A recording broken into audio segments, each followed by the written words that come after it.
সুপ্রিয় দর্শক, আপনাদের সবাইকে আমন্ত্রণ জানাচ্ছি আর টিভির মঙ্গলবারের বিশেষ আয়োজন গণতন্ত্রের সংলাপে। আপনাদের সঙ্গে যথারীতি আছে আমি শ্যামল দত্ত। আপনারা জানেন যে আমরা আলোচনা করি সমকালীন বিষয় নিয়ে। আজকে আমরা সবচেয়ে আলোচিত বিষয় এই মুহূর্তের যে কেমন হলো ডাকসু নির্বাচন, এই নিয়ে আলোচনা করব। অতিথি যথারীতি একটি স্টুডিওতে আছে, পাশাপাশি আরও একটি স্টুডিওতে আছে, সেখানেও আছেন। প্রথমে আমি এই স্টুডিওতে যারা আছে তাদের সঙ্গে একটু পরিচিত হইনি। আমার ডান দিকে আছেন আওয়ামী লীগের উপপ্রচার সম্পাদক আমিনুল ইসলাম আমিন। আমার বাঁ দিকে আছেন বিএনপির প্রশিক্ষণ বিষয়ক সম্পাদক মোশাররফ হোসেন। আছেন সিপিবির আমাদের কেন্দ্রীয় কমিটির সম্পাদক রুহিন হোসেন প্রিন্স। এই ছাড়াও চট্টগ্রাম থেকে আমাদের সঙ্গে যুক্ত হচ্ছেন চট্টগ্রাম মহানগর আওয়ামী লীগের সহসভাপতি অ্যাডভোকেট ইব্রাহিম হোসেন চৌধুরী। আপনাকেও স্বাগত জানাচ্ছি ঢাকার স্টুডিও থেকে। ইব্রাহিম হোসেন চৌধুরী, আমরা আলোচনায় আপনার সঙ্গেও সংযুক্ত হব। অন্য স্টুডিওতে যেরকম থাকে, সুপ্রিয় দর্শক, আমাদের এখানে আমরা তরুণদের কথা শুনি, তরুণ সাংবাদিক, তরুণ শিক্ষার্থী, তাদের কথা শুনি। আছেন ইন্ডিপেন্ডেন্ট টিভির সিনিয়র রিপোর্টার নূর আলম পিন্টু। আছেন দৈনিক মানবকণ্ঠের ঢাকা বিশ্ববিদ্যালয়ের প্রতিনিধি তানভীর হাসান। এছাড়াও ঢাকা বিশ্ববিদ্যালয় FM রহমান ডিবেটিং ক্লাবের GS মাজহার ইসলাম এবং ঢাকা বিশ্ববিদ্যালয় FS হল ডিবেটিং ক্লাবের প্রেসিডেন্ট সাকিবুর রাহাত। দর্শক, আপনারাও চাইলে প্রশ্ন করতে পারেন, আপনাদের মতামত জানাতে পারেন। ফোন করুন, স্ক্রলে দেখানো যে নাম্বার আছে সেগুলোতে, অথবা লিখতে পারেন ফেসবুকে। জানিয়ে রাখছি, অনুষ্ঠানটি ফেসবুক এবং ইউটিউবে সম্প্রচারিত হচ্ছে। একই সঙ্গে আমরা চলে যাচ্ছি মূল আলোচনায়। আমিনুল ইসলাম আমিন, আপনাকে দিয়ে শুরু করতে চাই। কেমন হলো আমরা যে আলোচনার শিরোনাম আজকের, যে কেমন হলো ডাকসু নির্বাচন, এই প্রশ্নটি যদি আপনার কাছে করি, আপনার কি এক কথায় উত্তর দেওয়াটা একটু ডিফিকাল্ট। প্রথমত ডাকসু নির্বাচনটা হলো 28 বছর পর, এটা একটা ব্যাপক ইতিবাচক দিক। এটা একটা নির্বাচন হওয়াটাই একটা বড় ব্যাপার। হ্যাঁ। দ্বিতীয়ত হচ্ছে আপনার কেমন হলো ডাকসু নির্বাচন। যদি গতকাল ডাকসু নির্বাচন হয়েছে, সেই নির্বাচনের মাঝখানে দুপুর 1টার দিকে কোটা আন্দোলনের নেতারা এবং সমস্ত বাম অতি বাম সবগুলো মিলে একটি প্রেস ব্রিফিং করেছে। সেখানে কোটা আন্দোলনের নেতা, যিনি ইতিমধ্যেই ডাকসুর ভিপি নির্বাচিত হয়েছেন, তিনি একটি কথা বলেছেন, যে তিনি বলেছেন খুব স্পষ্ট ভাষায়, কোট আনকোট, উনি বলেছেন যে আমরা জানতাম আমাদের জিতে দেওয়া হবে না, এটা আমরা জানতাম। আমাদের টার্গেট ছিল এই নির্বাচনটাকে বিতর্কিত করা, সেটা আমরা করেছি সফলভাবে, এটা আমরা সফল হয়েছি। অর্থাৎ তাদের টার্গেটটা ছিল এই নির্বাচনটাকে বিতর্কিত করা, তার বিবেচনায় সে সফল হয়েছে। এবং এরপরে আমার অভিমতটা হচ্ছে কি, কেন হয়েছে, কার দায় কতটুকু, সেটা আমি বলছি যে আপনার কুয়েত মৈত্রী হলে 18টি হলের মধ্যে একটি হলে একটি ঘটনা ঘটেছে, সেটা নিয়ে একটা কমিটি গঠন করা হয়েছে। এবং রোকেয়া হলে যেখানে ব্যালটগুলো ছিল একটা ট্যাঙ্কের মধ্যে সিলগালা করা অবস্থা, সেটা ভেঙে বলা হয়েছে এখানে কারচুপির অপপ্রয়াস ছিল। এবং সেখানে আমরা দেখেছি যে আরেকটা ভিডিও আমি ভাইরাল হতে দেখেছি, যেখানে নূর তার পাশে যে দাঁড়ানো ছিল তার কাঁধে মাথাটা রেখে পড়ে গেলেন এবং বলা হলো তাকে ছাত্রলীগ মেরে আহত করেছে। এই দুটি ঘটনা কেন হয়েছে সেটা অনেক ইলাবোরেট বিষয়, সেটা নিয়ে অনেক তর্ক হতে পারে। বাট এই দুটি ঘটনা বাদ দিলে 18টি হলের মধ্যে বাকি সবগুলো হল অত্যন্ত ফ্রি, ফেয়ার, ক্রেডিবল একটা নির্বাচন হয়েছে, যেখানে প্রত্যেকটা ছাত্রছাত্রী যারা দুটার মধ্যে ভোট কেন্দ্রে এসেছিল প্রত্যেকে তাদের ভোটাধিকার প্রয়োগ করেছে। এবং আজকে আমি একটা টকশোতে ছিলাম, সেখানে বিশ্ববিদ্যালয়ের শিক্ষক এবং একটি হলের প্রভোস্ট, উনি একটা কথা চ্যালেঞ্জ করে বলেছেন যে 25,000-এর মতো ভোট কাস্ট হয়েছে, সেখানে প্রত্যেকটা ভোটার তাদের ভোটাধিকার প্রয়োগ করেছে।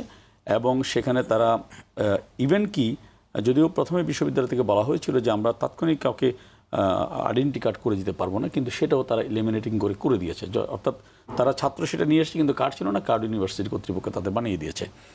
এবং এই সবগুলো বিবেচনায় নিলে আমি নিঃসন্দেহে বলতে পারি 28 বছর পর অনুষ্ঠিত এই ডাকসু নির্বাচনটি অত্যন্ত ক্রেডিবল, ফ্রি, ফেয়ার হয়েছে।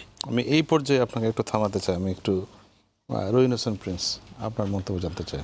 হ্যাঁ, ধন্যবাদ আপনাকে। আমি প্রথমে ডাকসুর নির্বাচন নিয়ে আলোচনা করতে গেলে একেবারে খুব বড় না করে বললে, ছোট বললে, আকাঙ্ক্ষাটা কী ছিল?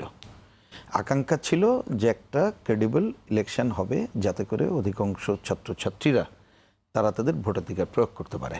এবং এটা কতগুলো সংকটের মধ্য দিয়ে মানে হলে সবার সমসুযোগ ছিল না। তার থেকে বড় খবর হচ্ছে যে বিশেষ করে ছাত্র হলগুলোতে যে গেস্ট রুম কালচার নামে যে সংকটের তৈরি হয়েছিল, সেইটা ভেদ করে অধিকাংশ ছাত্রছাত্রী যারা বাইরে থাকে তারা এসে ভোট দিতে পারবে। এবং কতগুলো প্রশ্ন প্রথমে ছিল, ভোট কেন্দ্র প্রশ্ন, স্বচ্ছ ব্যালট প্রশ্ন, এবং বিভিন্ন জায়গায় যে কি হবে না হবে এটা অনেকে জানতে পারছিল না, এবং সবটা ভিসি স্যার জানেন, এরকম একটা পর্যায়ে ছিল। তো সেইটার মধ্য দিয়ে একটা ভোট ভালোভাবে দিতে পারবে আকাঙ্ক্ষা ছিল তার একটা প্রধান কারণ। যদিও বাংলাদেশের নির্বাচন সম্পর্কে নেতিবাচক না, আসছি আমি কথাটা।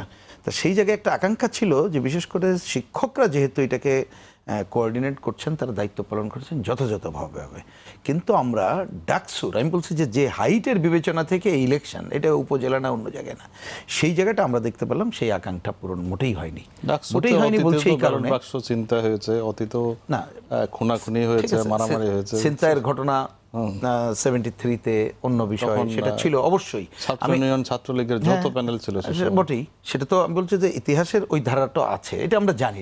ঢাকা বিশ্ববিদ্যালয়ে আরও অনেক ঘটনা, কিন্তু আমি বলছি এইবার যে আকাঙ্ক্ষার জায়গা থেকে এটা ছিল সেইটা মোটেই পূরণ হয় নাই, বরঞ্চ কত কলঙ্কজনক অধ্যায় রচিত হয়েছে। যে বিশেষ করে এটা সবাই জানে যে ওই যে একটা হলের কথাই যদি বলেন, সেই হলের যে ব্যালটের পেপার আগের দিন ব্যালট সকালবেলায় পাওয়া গেল। আরেকটা হচ্ছে যেমন ধরেন যে রোকেয়া হল নিয়ে অন্য কথা আমার যাওয়ার দরকার নেই, আজকেই ওই হলের যিনি প্রভোস্ট ওনার সাথে কথা হচ্ছিল, আমি দেখলাম মানে তথ্য যেটা যে উনি জানালেন যেটা যে 4000-এর উপরে ছাত্রছাত্রী রোকেয়া হলের সাথে অ্যাটাচড হলেই থাকেন, সরি ছাত্রী, ভুল বলছি আমি, ছাত্রী রোকেয়া হলে, তার মধ্যে 2700 হলে থাকে, ভোট পড়েছে 12 বা 1400। পরিস্থিতিটা বোঝাই যায়, আমি বোঝার জন্য বলছি যে পুরো সংকটটা দূর হয়নি। আর সবচেয়ে বড় ব্যাপার যে এই ভোটটা কেমন হলো, এইটা আমরা বাইরের থেকে বলার থেকে তো ছাত্র সমাজ মানে যারা তারা কী নিল। যখন আমি আপনার এখানে দাঁড়ায় কথা বলছি, এই রাজু ভাস্কর্যের সামনে অনশন চলছে, রোকেয়া হলে বিক্ষোভ চলছে, ছাত্র ধর্মঘট আজকে ছিল, আগামীকাল এই শুধুমাত্র কি বলে ছাত্রলীগের বাইরে বাম এবং কোটা তারা শুধু না, এমনকি 14 দলভুক্ত যে সমস্ত রাজনৈতিক দল তার ছাত্র সংগঠন আগেই এগুলো তারা প্রত্যাখ্যান করেছে। আমি বিশেষ করে অন্যদের খবর জানি যে যাকে ভিপি বলা হচ্ছে, আমরা দেখলাম সবাই প্রত্যাখ্যান করেছে। না, আমি ছাত্রলীগে বলছে নির্বাচন চাই, সবাই ঠিকই বলছেন, ছাত্রলীগে একটা পর্যায়ে বলেছিল। আমি বলি যাকে ভিপি বলা হচ্ছে তিনিও বলেছেন যে না, এটা আমি প্রথমে তিনি বলছিলেন যে 2টা পদ ছাড়া অন্য জায়গায় ভোট চাই, এখন বলছেন যে না, আমি সব জায়গায় পদে ভোট চাই। একদিনের মধ্যে 4 রকম নিঃসন্দেহে আমি সেটাই আমি সর্বশেষটা বলছি যে সেটা বলেছেন যে 31শে মার্চের মধ্যে আমরা সবাই মিলে একটা ক্রেডিবল ইলেকশন চাই, এবং আমরা শুনছি যে এই কর্মকাণ্ডগুলো ছাত্রদের অব্যাহত আছে। তা আমার কাছে পয়েন্টটাকে আমি ওই জন্য বলেছি যে যদি ছাত্রদের ক্রেডিবল ইলেকশন মনে করে তাহলে তো আমরা কি বললাম না বললাম আমার কাছে প্রধান ব্যাপার না, কিন্তু আমি দেখতে পাচ্ছি এই ক্রেডিবিলিটি অর্জন করে নাই, বরঞ্চ তাদের কথাকে শুনেই ঢাকা বিশ্ববিদ্যালয়ে যাতে একটা ভালো নির্বাচন যেটা ব্যত্যয় ঘটেছে সেইটা আবার পুনঃভোট করার জায়গাটায় যাওয়া দরকার। তাহলে আজকে আমরা যে আকাঙ্ক্ষা থেকে ডাকসুকে চিন্তা করেছিলাম যে দীর্ঘদিন ঢাকা বিশ্ববিদ্যালয় হয় না বলে অন্য জায়গায় হয় না, আমাদের নেতৃত্বের বিকাশ হচ্ছে না, ছাত্র উঠে আসছে না, এই যে ধারাটা ঠিকমতো ছিল না, সেই ধারাকে অগ্রসর করার ক্ষেত্রে ভূমিকা রাখবেন। না হলে যে বড় প্রশ্নবোধক চিহ্ন এইটা রয়ে গেছে, এই প্রশ্নবোধক চিহ্নকে কিন্তু আমরা অতিক্রম করতে পারবো না। আমি এইভাবেই দেখছি। আমি আসছি মোশাররফ হোসেন, আপনার কি মনে হয় যে আপনার কি প্রতিক্রিয়া এই পুরো নির্বাচন নিয়ে? না, আসলে ডাকসু নির্বাচন নিয়ে কিন্তু আমাদের একটা ব্যাপক প্রত্যাশা ছিল, বিশেষ করে জাতীয় কারণে প্রত্যাশাটা। আমি এটা বলি যে ডাকসু হলো সারা বাংলাদেশের বিশেষ করে ছাত্র রাজনীতির একটি পাদপীঠ আমরা যেটাকে বলি। বাংলাদেশের যে সংকটগুলি যখন দেখা দিয়েছিল, এই সংকট কিন্তু ঢাকা বিশ্ববিদ্যালয় তথা ডাকসুর একটি ইতিবাচক ভূমিকা কিন্তু সর্বসময় ছিল। আমরা মনে করেছি ডাকসুই তো 28 বছর ধরে হয় না, সেটা হয় না আলাদা, কিন্তু আমরা ভেবেছিলাম করেনি, বিএনপি সরকারও করেনি না, সেটা আপনার এই প্রশ্ন ঠিকই আছে, কিন্তু তারপর আমরা ভেবেছিলাম যে এই জাতীয় ক্ষেত্রে যে কিছু কিছু আমাদের লেকিং রয়েছে, কিছু কিছু সংকট রয়েছে, এই ছাত্রদের নির্বাচনের মাধ্যমে এই সংকটটা আমরা উত্তরণ করে যাবে, কিন্তু আমরা সেখানেও কিন্তু মারাত্মক একটি হোঁচট খেয়েছি। কারণ আমরা দেখেছি জাতীয় নির্বাচন নিয়ে যে প্রশ্নবোধক চিহ্ন দেখা দিয়েছে, ঢাকা বিশ্ববিদ্যালয়ে বিশেষ করে ছাত্র সমাজের এই নির্বাচন নিয়েও কিন্তু এই প্রশ্নবোধক চিহ্নটা আরো বেশি প্রবল হয়েছে। আমিনুল ইসলাম বলছিলেন যে অনেক ছাত্র নেতার ইয়ে ছিল এটাকে বিতর্কিত করা। না, আপনি একটু লক্ষ্য করবেন যে বিতর্কিত না, আপনি যদি একটা আমি বলিনি তো, এটা তো আজকে নুরুল হক নিজেই বলেছে। ভিডিওটা দেখেন, না নুরুল কি বলেছে, ভিডিওটা দেখেন সে কি বলেছে। সে বলেছে আমাদের টার্গেট ছিল এটাকে বিতর্কিত করা, আমরা সফল হয়েছি। না, আপনি একটা লক্ষ্য করবেন যে এই নির্বাচন নিয়ে যে কিছু সংকট হতে পারে, আমি শুনি নাই কেন এই নির্বাচন নিয়ে যে কিছু সংকট হতে পারে, ওর পাশে লিটন নাম দিয়েছিল আপনারা ছাত্র ইউনিয়নের। এই কথা যদি বলে তাকে তো আমি একটু শেষ করে দেওয়া উচিত, যে এই নির্বাচন নিয়ে আপনি যে যখন এই কিছু কিছু সংকট ঢাকা বিশ্ববিদ্যালয়ে রয়েছে, এটা কিন্তু ছাত্র নেতৃবৃন্দ ছাত্র সংগঠনগুলি চিহ্নিত করে কিন্তু সেগুলি সমাধানের জন্য তারা কিন্তু দাবি জানিয়েছিলেন। আপনার নিচে মনে আছে 8 দফা দাবি কিন্তু ছাত্র সমাজ, বিশেষ করে বাংলাদেশ ছাত্রলীগ বাদে অন্য যে সংগঠনগুলি এখন নির্বাচন বর্জন করেছে, প্রত্যাখ্যান করেছে, তারা কিন্তু একই সুরে কথা বলেছিল। নাম্বার 1, আপনি যদি লক্ষ্য করবেন যে ক্যাম্প হলগুলিতে সহ অবস্থান নিশ্চিত করা, ক্যাম্পাসের সকল ছাত্র সংগঠনের রাজনৈতিক কর্মকাণ্ড পরিচালনা করতে দেওয়া, মধুর ক্যান্টিনে সবার অবাধ যাতায়াত করতে দেওয়া, এই ক্যাম্পাসে যে হল গেস্ট রুম একটা সংস্কৃতি, এটাকে উচ্ছেদ করা এবং সামগ্রিকভাবে হলগুলিতে যে একটি দখলদারিত্ব রয়েছে এগুলি অবসান ঘটিয়ে একটি গণতান্ত্রিক পরিবেশ ফিরিয়ে আনা। কিন্তু আমরা দেখেছি যে নির্বাচনের এই দাবিগুলির ব্যাপারে কর্তৃপক্ষ একটি ভুরুক করে নাই, বরং এই নির্বাচনে এমন কিছু ব্যবস্থা তারা পরিবর্তন করেছে যেটা আমাদেরকে হতবাক করেছে। ঢাকা বিশ্ববিদ্যালয়ের মতো একটি শিক্ষিত, আমি একটা বলি, যেমন আপনি দেখবেন যে এখানে জাতীয় নির্বাচনে স্বচ্ছ ব্যালট বাক্স হচ্ছে, এখানে স্বচ্ছ ব্যালট বাক্সের কোনো ব্যবস্থা করা হয় নাই। জাতীয় নির্বাচনে প্রত্যেকটি ব্যালটের একটি কিন্তু সিরিয়াল নাম্বার থাকেন, এখানে সেই সুযোগটুকু নেই।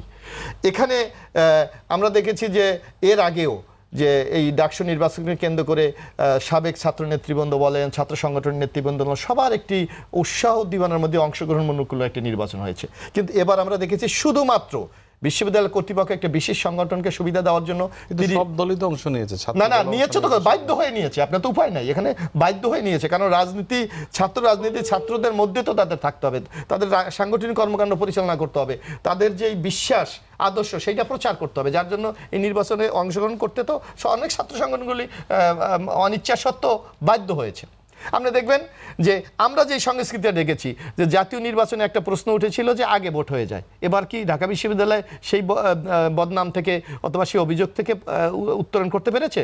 আমরা মন্ত্রী হলে দেখেছি আগের রাত্রে ভোট দিয়েছে, কিন্তু সেটা আলাদা ব্যাপার। আপনি সেটা সংশোধনের একটা জিনিস, হলে কি হয়েছে শুধু নাকি অন্য হলে একটা হলে হয়েছে, এখন একমাত্র আমরা যেটা লক্ষ্য করেছি যে মেয়েদের হলগুলিতে প্রতিবাদ করার মতো পরিস্থিতি ছিল, ছেলেদের হলে তো এই ধরনের পরিস্থিতি ছিল না। কারণ মেয়েরা অনেক বেশি প্রতিবাদী না, মেয়েদের কিছু সিকিউরিটির কিছু ব্যাপার আছে, যে ছেলেদেরকে যেভাবে নির্যাতন করা হয়, ছেলেদের উপর যেভাবে অত্যাচার করা হয়, ছেলেদেরকে যেভাবে হল থেকে বের করে দেওয়া হয়, মেয়েদের ক্ষেত্রে এই ক্ষেত্রে কিছু তো একটু অ্যাডভান্টেজ মেয়েদের মধ্যে আছে। আপনার এগুলি লক্ষ্য করতে হবে। কারণ আপনি দেখেছেন যে ছেলেদের হলে একটা কৃত্রিম লাইন তৈরি করা হয়েছে, কই 8টায় ভোট শুরু হয়েছে 2টা পর্যন্ত, কর্তৃপক্ষ এই সমস্যার সমাধান কিন্তু করতে পারেনি। আপনি দেখবেন যে অনেকে কর্তৃপক্ষ তো যতক্ষণ লাইনে ভোটার ছিল সেটা আলাদা জিনিস। এখন এমনও দেখা গেছে, আমি আজকে পত্রিকায় দেখেছি জগন্নাথ হলে একটি ছেলে 2 ঘন্টা 51 মিনিট অপেক্ষা করে ভোট দিয়েছে। এখন সবার পক্ষে কি এত অপেক্ষা করা সম্ভব? কারণ এখানে তারা একটা স্বতঃস্ফূর্তভাবে এসেছিল। তারপর এখানে একটি ভয়েরও ব্যাপার আছে। আপনি যে কথাটি রহিন হোসেন প্রিন্স বলেছে যে রোকেয়া হলে 2700 ছাত্রী বোনরা থাকে, ওখানে ভোট দিয়েছে 1400। অর্থ কি? মানে যে ভয়ের একটা সংস্কৃতি ঢাকা বিশ্ববিদ্যালয়, তা থেকে 100% ভোট কি কখনো হয় আমাদের? আপনি হলে যারা থাকবে কি তারা দেবে না?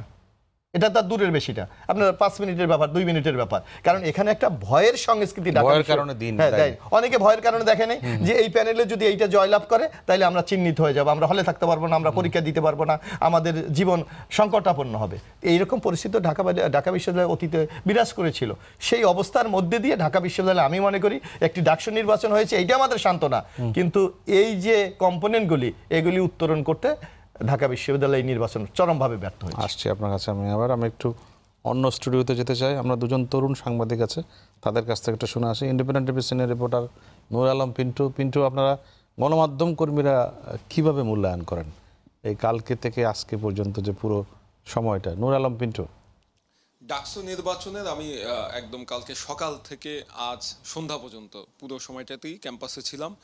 যতটুকু দেখেছি যে নির্বাচন, এক কথায় যে আমরা ডাকসু নির্বাচনের যে ইতিহাস জানি, যে ডাকসু নির্বাচন মানে উত্তেজনা, উৎকণ্ঠা অথবা অনেক সময় সংঘর্ষ, সেরকম বড় কোনো সংঘর্ষের ঘটনা আমরা গত 2 দিনে দেখিনি। এদিক দিয়ে বলতে গেলে বিশ্ববিদ্যালয় প্রশাসন সফল, যে কোনো প্রকার বড় অপ্রীতিকর ঘটনা ঘটেনি। তবে নির্বাচন নিয়ে কিছু অভিযোগ ছিল, সেই অভিযোগগুলো পরে আমরা যখন যেখানে অভিযোগগুলো দেখেছি, বিশ্ববিদ্যালয় প্রশাসনে দেখেছে বেশ কিছু অভিযোগের বিরুদ্ধে তারা ব্যবস্থা নিয়েছে। তারপরও যে লাইনের যে একটি অভিযোগ এসেছে, তা আমরাও দেখেছি যে এরকম লাইন, লম্বা লম্বা লাইন আছে এবং অনেক ছাত্র সংগঠন আমাদের কাছে অভিযোগ করেছিল যে এখানে প্রতিবন্ধকতা তৈরি করে রাখা হচ্ছে, সাধারণ ছাত্রদেরকে ভোট দিতে দেওয়া হচ্ছে না। তো আমি মোটামুটি 13টি হলের মতো ঘুরেছি, 13টি হলে ভোট চলাকালীন সময় গিয়েছি। তা আমিও দেখেছি যে সেখানে লম্বা লাইন আছে, বাট আমরা অনেক চেষ্টা করেছি যে ভোটারদের কাছ থেকে জানতে যে এমন কোনো ভোটার আছে কিনা যে ভোট দিতে পারেনি। আমি একটি ভোটারও পাইনি এরকম যে তারা ভোট দিতে পারেনি, তবে লাইনের প্রতিবন্ধকতা ছিল, ভোটারদের আমরা এরকম পাইনি। শুধুমাত্র ওই যে লাইনে থাকা অবস্থায় যে আমি জিজ্ঞেস করেছি তা না, আমরা সাইডে নিয়ে জিজ্ঞেস করেছি যে আপনাদের কোনো ভয় নেই, আপনারা আমাদের কাছে বলেন, কোনো সমস্যা নেই, এটা আমরা দেখব। তারপরে কেউ বলেনি যে ভোট দিতে পারেনি, এরকম কাউকে পাননি, এরকম কাউকে পাইনি, আমি পাইনি। সেই সাথে আমি অন্য সহকর্মীদের সাথেও কথা বলেছিলাম, বেশিরভাগের অভিজ্ঞতাই এরকম। তারপরেও কিছু অভিযোগ ছিল। সব মিলিয়ে নির্বাচন মোটামুটি বলা চলে সুষ্ঠু হয়েছে।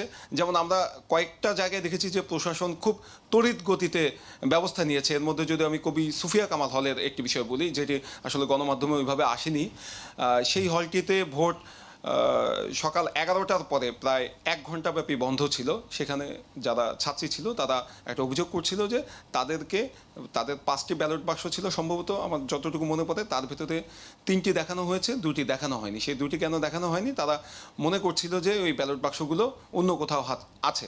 পরে 1 ঘন্টা ব্যাপী তারা বিক্ষোভ করে প্রভোস্টের রুমের সামনে। বিক্ষোভ করার পরে প্রভোস্ট এসে তাদেরকে নিয়ে যায়। তারপরে তারা আরও অভিযোগ করে যে হয়তোবা সিল মারা, আগের রাতে সিল মারা কোনো ব্যালট পেপার থাকতে পারে হলের কোনো রুমে, দোতলার একটি রুমে সম্ভবত, এরকম অভিযোগ করেছিল। পরে প্রভোস্ট এসে তাদেরকে নিয়ে যায়, নিয়ে তারপর দেখিয়ে সবগুলো রুম দেখায়, ব্যালট বাক্সগুলো দেখায় যে সেখানে কোনো কিছু নেই। তারপরে আবার ভোট গ্রহণ শুরু হয়। তার মানে মোটামুটি আমি এই পর্যায়ে একটু ছোট ছোট করে শুনতে চাচ্ছি, কিন্তু কারণ আমাদের একটা বিরতিতে যেতে হবে। আমি এর পরের পর্যায়ে আপনার কাছ থেকে আরও বিস্তারিত শুনবো। মোটামুটি একটা ধারণা পাওয়া গেল সারাদিনের নির্বাচনের একটা চেহারা আপনার কাছ থেকে। আমি আরেকজন সাংবাদিক আছে, মানবকণ্ঠের ঢাকা বিশ্ববিদ্যালয়ের প্রতিনিধি তানভীর হাসান। তানভীর, আপনার অভিজ্ঞতা কীরকম কালকের? আপনি তো বিশ্ববিদ্যালয়ের প্রতিনিধি হিসেবে ছিলেন বিশ্ববিদ্যালয়ে। জি, আমরা গতকাল সারাদিন ক্যাম্পাসে ছিলাম, আমরা দেখেছি নির্বাচনটি কী হয়েছে। আর পিন্টু ভাই যে কথা বললো যে ছেলেদের হলে লাইন, আমরা দেখেছি যে তারপর প্রার্থীরা আমাদের কাছে অভিযোগ করেছে ভোট দিয়ে প্রথম বর্ষ এবং দ্বিতীয় বর্ষের ছাত্র যারা হচ্ছে ছাত্রলীগের হয়ে হলে থাকে, তারা ভোট দিয়ে আবার পুনরায় হচ্ছে লাইনে দাঁড়াচ্ছে এবং লাইনটা বড় করছে। তো এরপরে প্রার্থীরা এবং আমরা হল প্রশাসনের সাথে কথা বলেছি, প্রার্থীরা যখন অভিযোগ করেছে তারপরে তাদেরকে সরিয়ে দেওয়া হয়েছে। পরবর্তীতে কিছু সময় পরে আবার দেখেছি যে তারা হচ্ছে আবার পুনরায় লাইনে আসছে। এবং আমি মুক্তিযোদ্ধা জিয়াউর রহমান হলে দেখেছি, সেখানে হচ্ছে যখন যারা অনাবাসিক ছাত্র তারা যখন হলে আসছে ভোট দিতে, তাদেরকে হলে ঢুকতে দেওয়া হচ্ছিল না, এমনকি হলে গেট বন্ধ করে দেওয়া হয়েছে, হলে কলাপসিবল গেটটা বন্ধ করে দেওয়া হয়েছিল যাতে হচ্ছে তারা ভিতরে ঢুকতে না পারে। এবং হচ্ছে আপনার 1টা-1:30টার দিকে ভোট শেষ হওয়ার আধা ঘন্টা আগে 2-1টা হলে তারা হচ্ছে যখন লাইন বড় ছিল, ভোটার সংখ্যা বেশি ছিল, তখন হচ্ছে ক্ষমতাসীন ছাত্র সংগঠনের নেতাকর্মীরা সেখানে হচ্ছে জটলা পাকায় এবং হচ্ছে স্লোগান দিতে থাকে। এই সময় কিছু তার হচ্ছে যারা অনাবশ্যিক ছাত্র যারা ভোট দিতে এসেছে তারা অনেকেই ভয়ে হল থেকে চলে যায়, ভোট কেন্দ্র থেকে চলে যায়, এরকম পেয়েছি অনেককে। তারপর একটা জিনিস দেখবেন হচ্ছে আপনার কুয়েত মৈত্রী হলের যে এরকম একটু অভিজ্ঞতা, অনেক ধরনের চ্যান আসবে। ওভারঅল আপনার কি মনে হয়েছে সামগ্রিকভাবে যদি বিশ্লেষণ করতে বলি, নির্বাচনটি সম্পর্কে আপনার কি মত? যদি ছোট করে একটু বলেন, আমরা এই পর্বে খুব বেশি ডিটেল যেতে পারবো না। সামগ্রিকভাবে বলতে গেলে নির্বাচন সুষ্ঠু হয়েছে এটা বলতে পারছি না, আবার যে সুষ্ঠু হয়নি সেটাও বলতে পারছি না। আচ্ছা, দুটোই বলতে পারছেন না, ঠিক আছে। মোটামুটি আমি আপনার কাছ থেকে আবার ডিটেল শুনবো তানভীর, কেন সুষ্ঠু হয়নি, কেন সুষ্ঠু হয়েছে, দুটোই কেন বলতে পারছেন না সেটা আমি আপনার কাছ থেকে শুনবো। আমি আরেকটু ঢাকা বিশ্ববিদ্যালয়ের একজন ছাত্র এফ রহমান হলের মাজাহারুল ইসলাম, ছোট করে যদি একটু বলেন আপনারা ঢাকা বিশ্ববিদ্যালয়ের ছাত্রদের কি প্রতিক্রিয়া? দেখুন, আমার কাছে মনে হয়েছে যে আসলে ভোটের যে মানে গতকাল যে ভোটটাই অনুষ্ঠিত হয়েছে সে ভোটটি আসলে সুষ্ঠু হয়েছে। আমি এফ রহমান হলে যেটা দেখেছি যে সেখানে আসলে যে কথাগুলো বারবার বলা হচ্ছে যে ভোটের লাইনে অনেক ব্যক্তি যারা ভোট দিয়েছে তারাও আবার লাইনে এসে দাঁড়াচ্ছে, এটা আসলে কয়েকটা এই ধরনের বিচ্ছিন্ন ঘটনা হয়ে থাকতে পারে।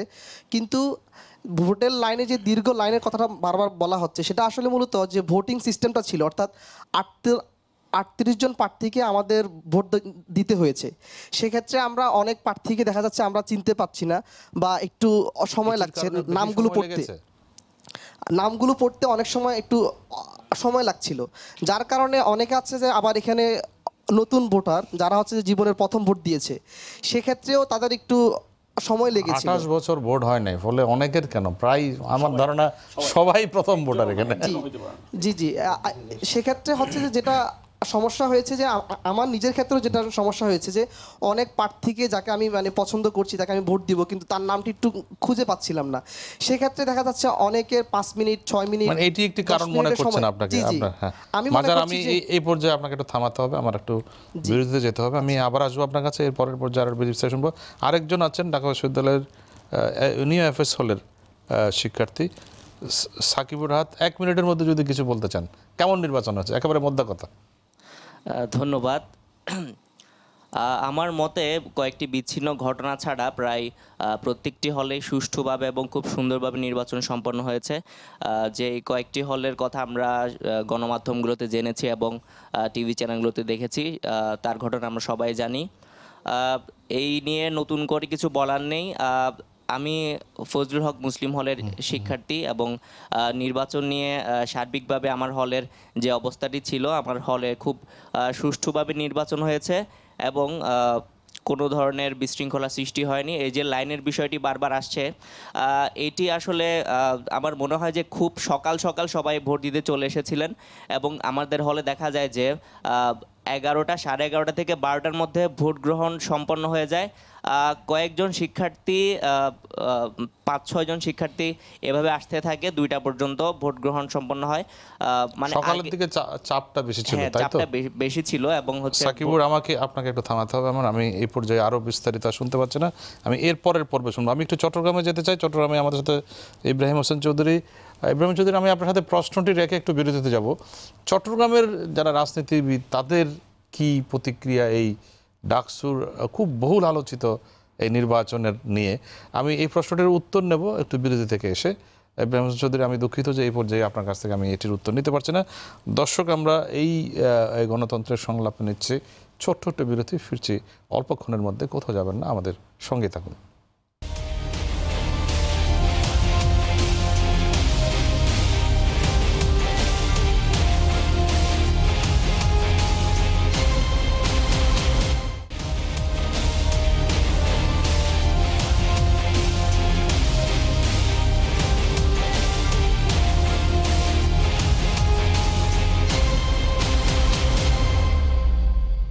দর্শক, বিরতির পর আপনাদের আবারও স্বাগত জানাচ্ছি গণতন্ত্রের সংলাপে। আমরা আলোচনা করছিলাম কেমন হলো ডাকসু নির্বাচন। আপনাদের সঙ্গে আছে আমি শ্যামল দত্ত।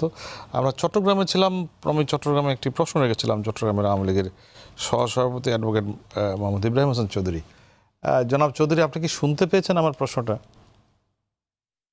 হ্যাঁ, আমি প্রশ্নটা শুনতে পেয়েছি। আপনি যদি একটু এ বিষয়ে আমাদেরকে কিছু মন্তব্য জানাতেন, যে চট্টগ্রামের মানুষ এই বহুল আলোচিত ডাকসু নিয়ে কি ভাবছেন?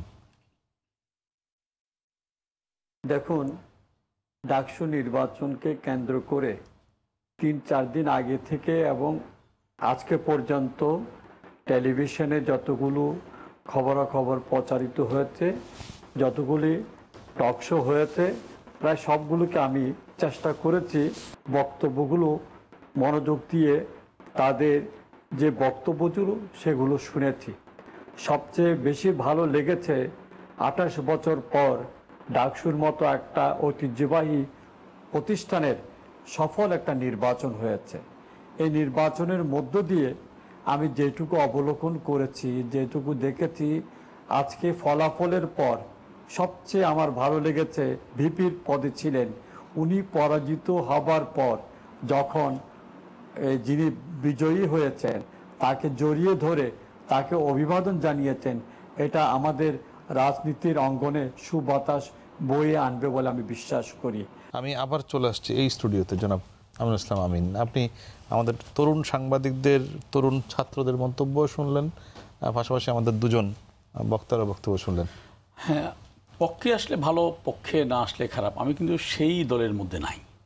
ধরেন যে 3 জন ইউনিভার্সিটির 2 জন শিক্ষার্থী এবং 2 জন সাংবাদিক, 3 জনের বক্তব্য মোটামুটি এক জায়গায়। আরেকজন সাংবাদিক মানবখণ্ডীর উনি যেটা বলেছেন যে ভালো হয়েছে সেটাও বলা যাবে না, খারাপ হয়েছে সেটাও বলা যাবে, তাহলে বলা যাবেটা কি?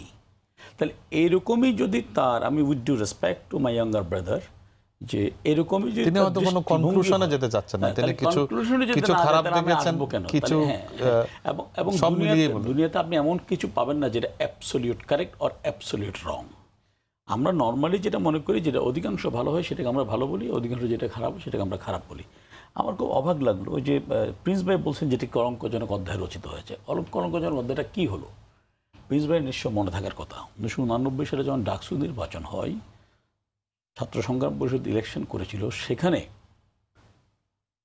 তার পরের দিন বিজয়ী মিছিলে যখন ছাত্রদলের নেতৃত্বে রোকেয়া হলে হামলা হয়েছিল, 1921 সালে ঢাকা বিশ্ববিদ্যালয় প্রতিষ্ঠার পর থেকে আজ অবধি ঢাকা বিশ্ববিদ্যালয়ে কোন নির্বাচনে এই ন্যাক্কারজনক জঘন্য নোংরা ঘটনা ঘটেনি।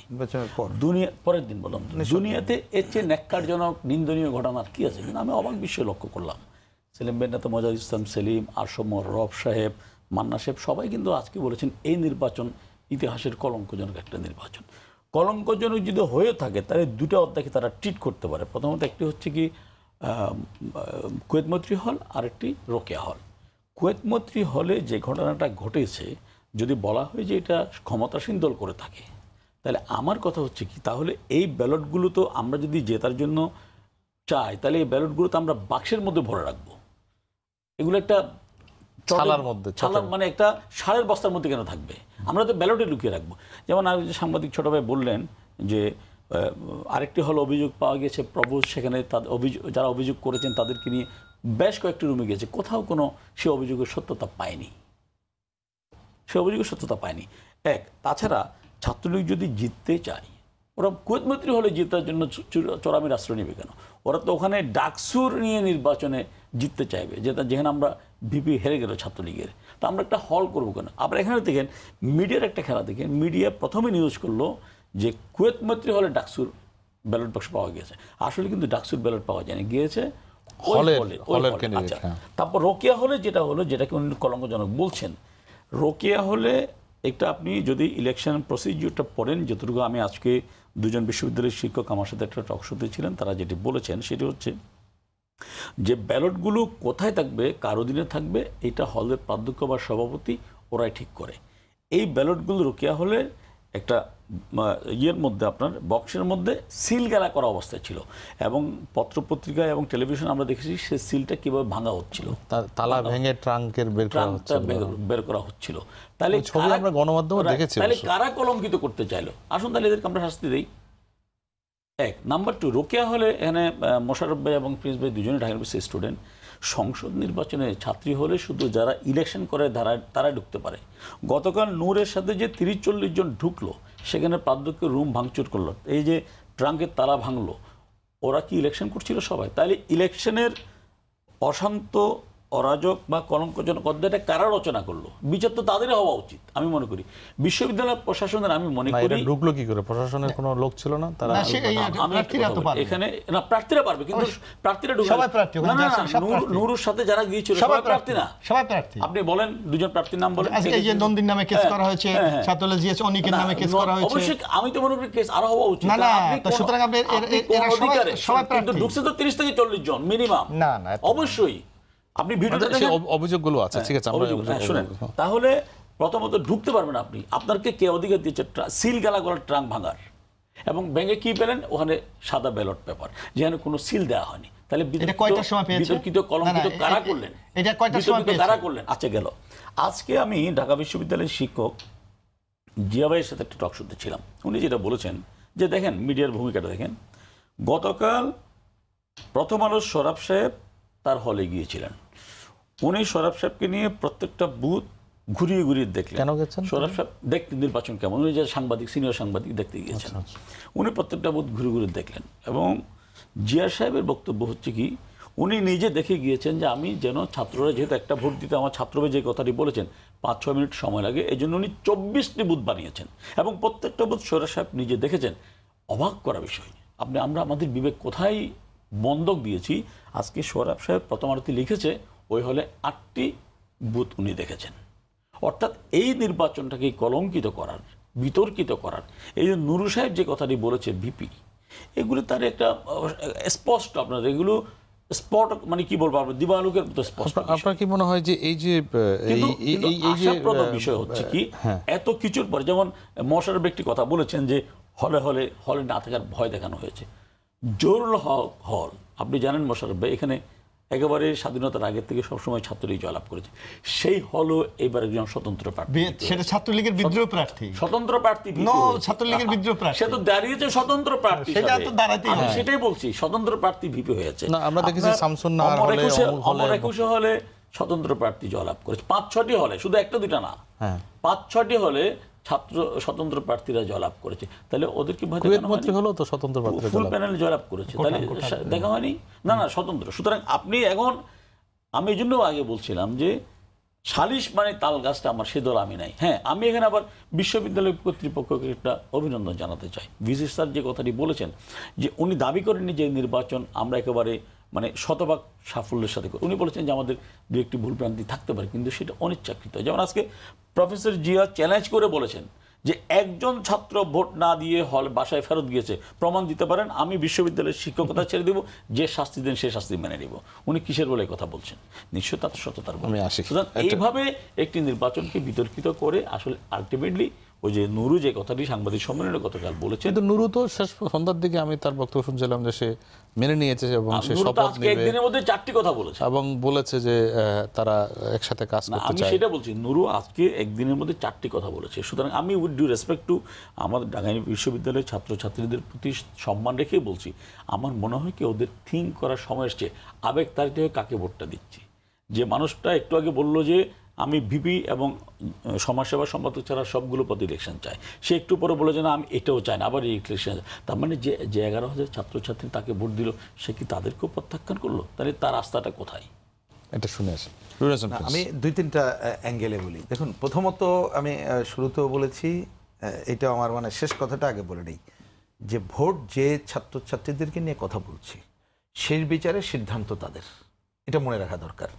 এখন বাইরের থেকে আমরা কেন এই আকাঙ্ক্ষাগুলো করছি অনেকদিন পরে নির্বাচন। যেমন আমি আপনাকে বলি, শ্যামল দা, নিশ্চয়ই আপনি হয়তো আপনার সাথে এরকম বসার ইলেকশনের আগে সুযোগ হয়নি, কিন্তু অন্য জায়গায় যাই বলেছি যে এইটা একটা চ্যালেঞ্জ ছিল সাধারণভাবে, তো যেমনই অনেকের অভিজ্ঞতাও ছিল না, যারা ছাত্রছাত্রী তাদের অভিজ্ঞতা ছিল না, এমনকি যেমন ধরেন কথা বলছি, এই যে রোকে হলের প্রভোস্ট, তিনি বললেন যে প্রথমে তাকে যখন যারা ভোটাররা বা ছাত্রীরা যে বলছিল যে এইখানে ম্যাডাম এই যে সিলগালা করেন, উনি সিলগালা, যে কেন আমি সিলগালা করব, দরকার নাই, আমি করব না, এইটা নিয়ে তর্ক বিতর্ক হয়। পরে তিনি ফোন টোন করে যখন উপরে কথা বলছে যে এটা আপনাদের ডিসিশনের ব্যাপার, সংশ্লিষ্ট আপনি ডিসাইড করেন।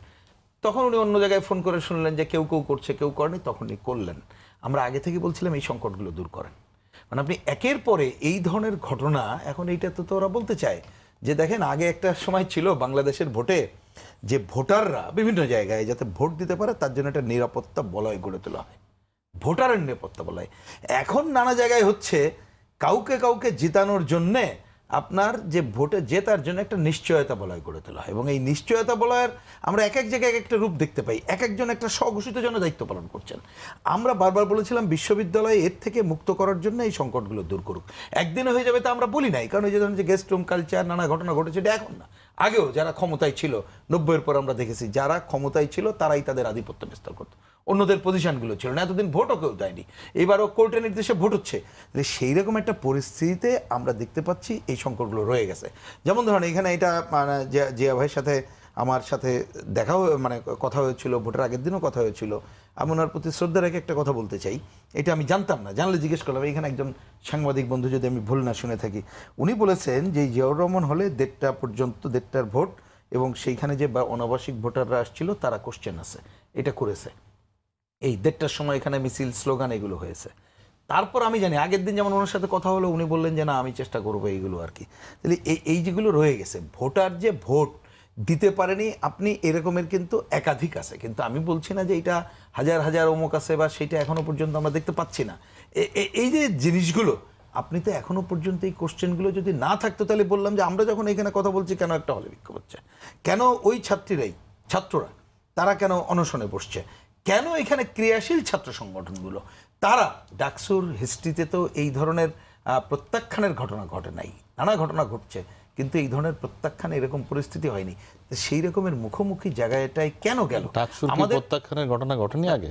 প্রত্যাখ্যান বলেন, আমি কখনো ঘটেনি না জানি না, থাকলে হলো আপনি ওর তো ব্যালট বাক্স সেটা তো রেজাল্টই হয় না, অন্য দিন রেজাল্টই হয় নাই, অন্য দিন। আমি বলছি যে সাধারণভাবে যে, এবং আরেকটা জায়গাটা ঘটছে কি, যে ডাকসুতে আপনি সারা দেশ যাই হোক না কেন, ডাকসুতে কিন্তু এই ধরনের কোশ্চেন থাকতো না, এবার সেটা ঘটলো।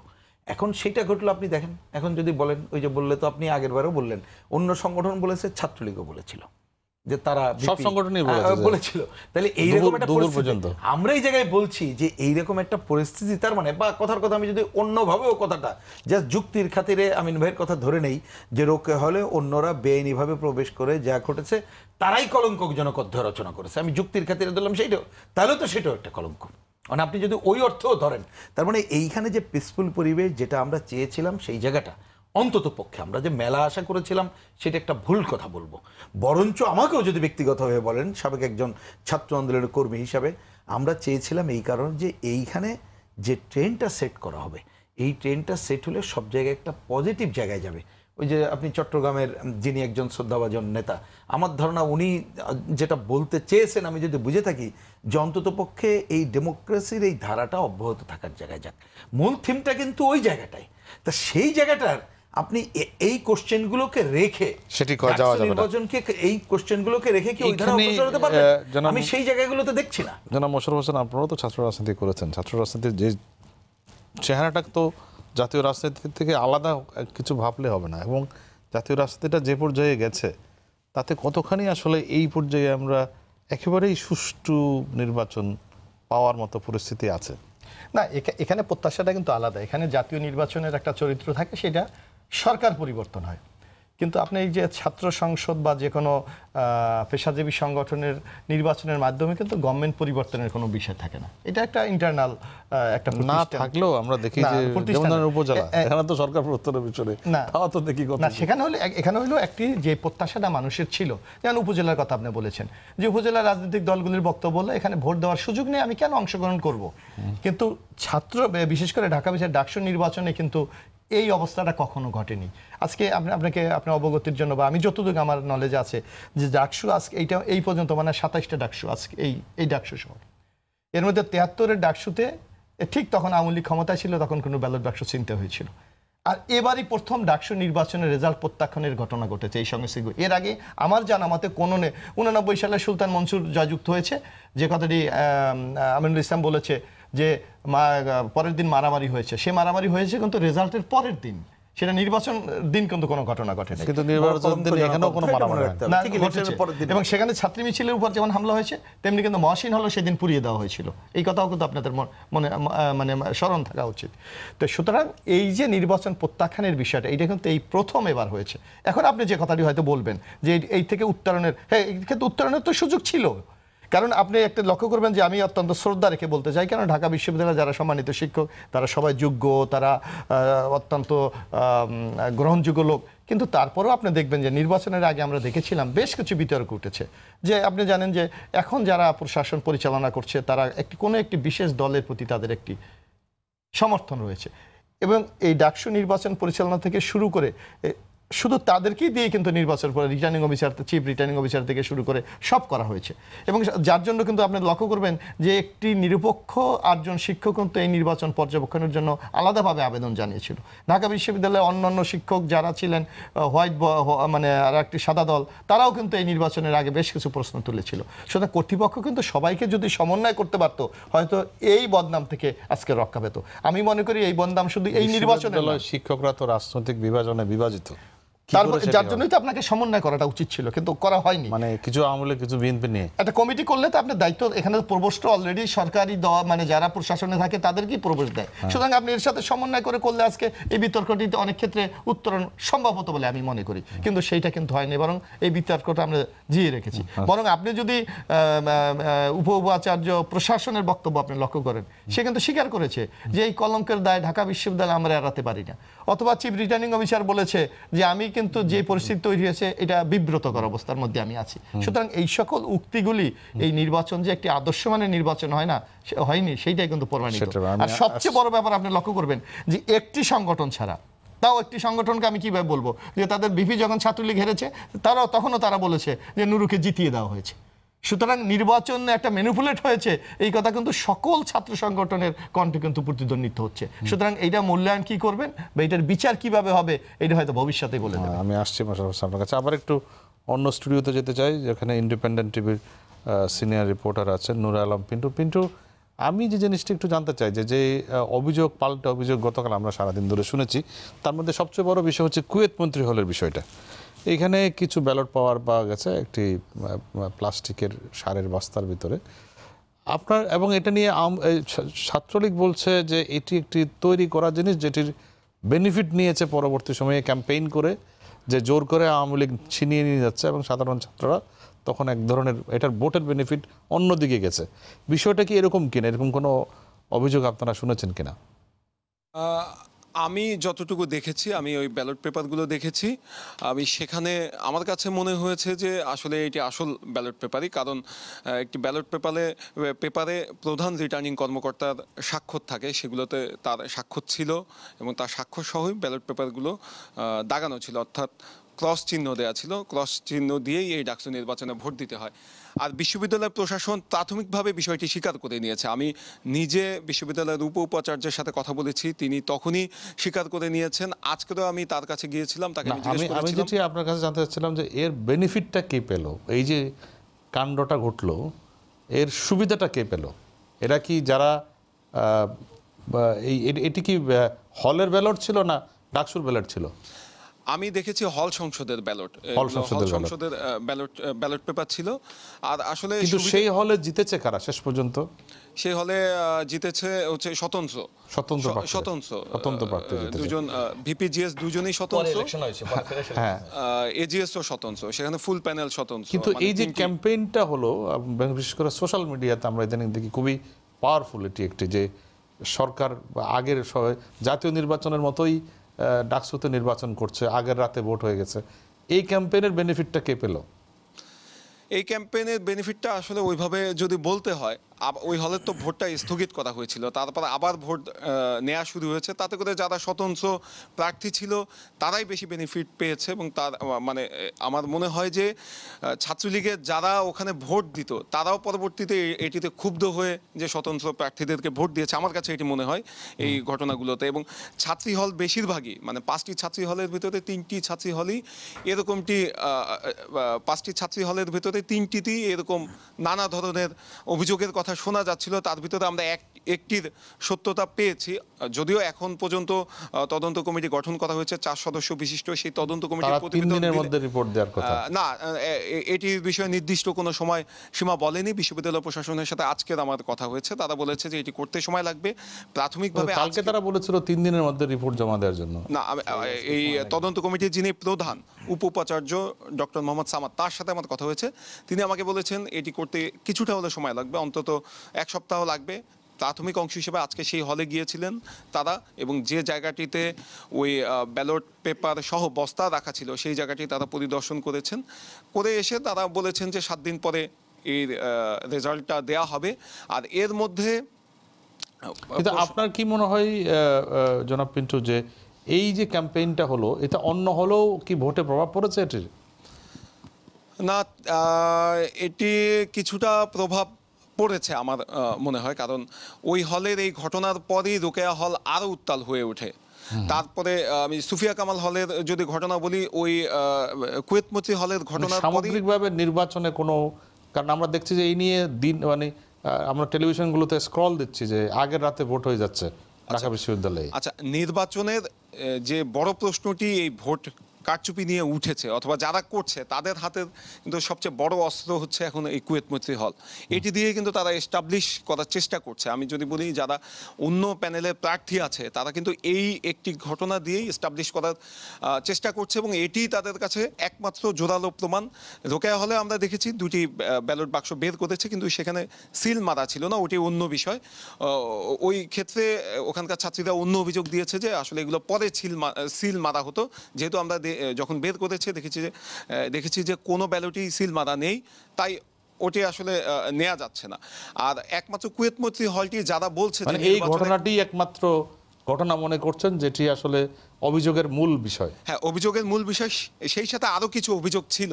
কালকে নির্বাচনে আরও কিছু অভিযোগ ছিল, যেমন প্রার্থীদেরকে নানাভাবে হেনস্থা করা, নানাভাবে বাধা দেয়া।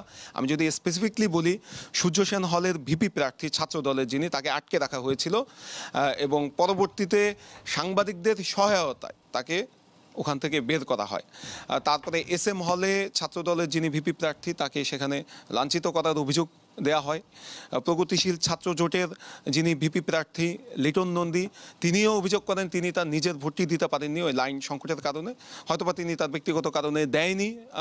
আমার কাছে যেটি মনে হয় তিনি তার ব্যক্তিগত কারণে দেয়নি, কারণ তার কিছুক্ষণ পরই নির্বাচন থেকে সরে আসে, মানে দুপুর 1টার দিকে তারা নির্বাচন থেকে।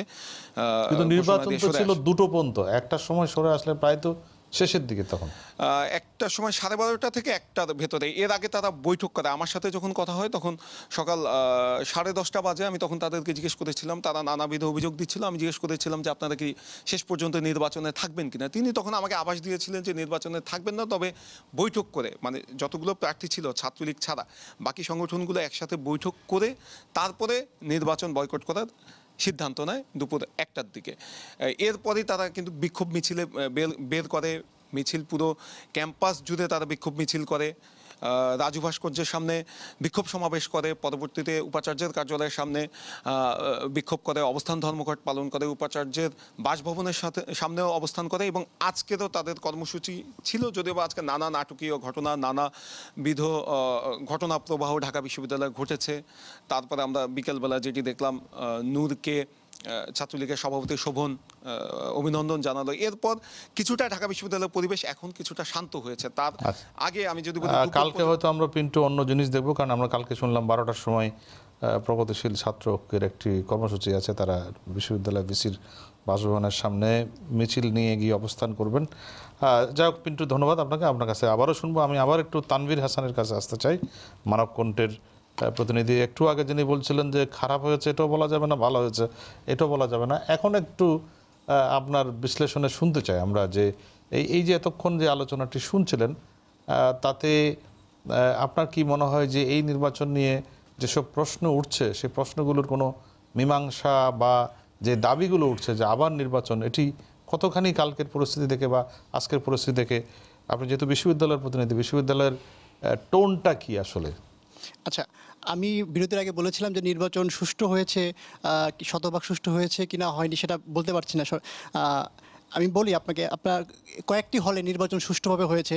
আমি যদি হল নাম ধরে ধরে বলি, যেমন হচ্ছে জিয়া হল, বঙ্গবন্ধু হল, 71 হল, শামসুন্নাহার হল, এই হলগুলোতে আমি প্রার্থী এবং ভোটারদের সাথে কথা বলে যতটুকু জেনেছি ভোট সুষ্ঠু হয়েছে। তবে আপনার ভোট কেন্দ্রের বাহিরে যারা ভোটার লাইন ছিল সেখানে আপনার দু একটি সমস্যার কথা আমরা জেনেছি। যেমন আমি বলেছি আগে যে আপনার কি বলে ভোট দেওয়ার পর আবার লাইন হয়েছে, এই ঘটনাগুলো হয়েছে। এই ঘটনাগুলো ছাড়া নির্বাচন এই হলগুলোতে সুষ্ঠু হয়েছে। তবে কুয়েত মৈত্রী হল, মহসিন হল, SM হল, সুফিয়া কামাল হল, রোকেয়া হল, এই হলগুলোতে কিছু বড় ধরনের কিছু অভিযোগ পাওয়া গেছে। প্রার্থীদের উপর হামলা করা হয়েছে। তারপর কুয়েত মৈত্রী হলের কথা তো বললেই সবাই। আমি যদি বলি, তারপর আমার সামনে আপনার জিয়া হলে আমি দেখেছি, তখন আমি ছিলাম, জিয়া হলের একজন স্বতন্ত্র প্রার্থী, আমার সামনে তার উপর হামলা করা হয়েছে। এরকম আরও কয়েকটি হলে আপনার এরকম হামলা ঘটনা ঘটেছে। ওভারঅল বলতে গেলে নির্বাচন, আপনি তো একটু আগে বললেন জিয়া হলে সুষ্ঠু হয়েছে।